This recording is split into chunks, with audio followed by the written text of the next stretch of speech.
Chef Elephant woke up one bright sunny day. He said, I'll bake a cake in the most wonderful way. He put on his apron and his tiny chef hat. He looked in the mirror and said, I like that. He grabbed the big flour bag. Whoosh, what a mess. The flour went poof and he looked like a ghost, I confess. He cracked a big egg and it splattered his nose. The yolk dripped down slowly right onto his toes. He turned on the mixer, it spun like a wheel. The batter went flying, oh what a big deal. It splattered the ceiling, the walls and the floor, and somehow the batter flew right out the door. He put the cake in and he watched it bake slow. His eyes got all sparkly from the warm oven glow. Chef Elephant's cake. Chef Elephant's cake.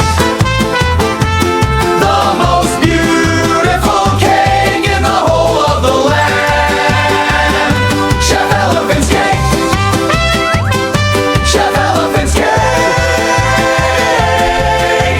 Friends, let's eat it. This cake can't be beat.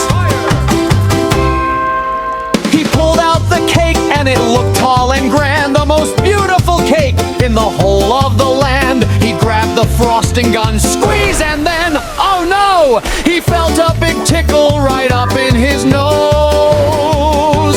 His trunk started twitching, his eyes started to cross. He sneezed a huge and the frosting was lost. The frosting shot upward like rockets in space. It landed on Monkey and Rabbit's sweet face.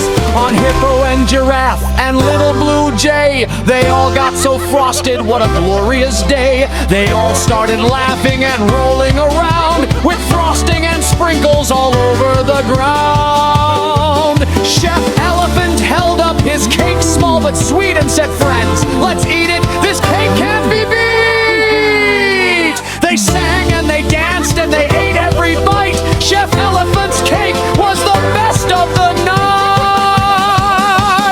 Chef Elephant's cake. Chef Elephant's cake. The most beautiful cake in the whole of the land. Chef Elephant's cake. Chef Elephant's cake. Friends, let's eat it. This cake can't be beat. So next time you bake and things don't go to plan, just laugh and share joy, 'cause that's what makes a chef great.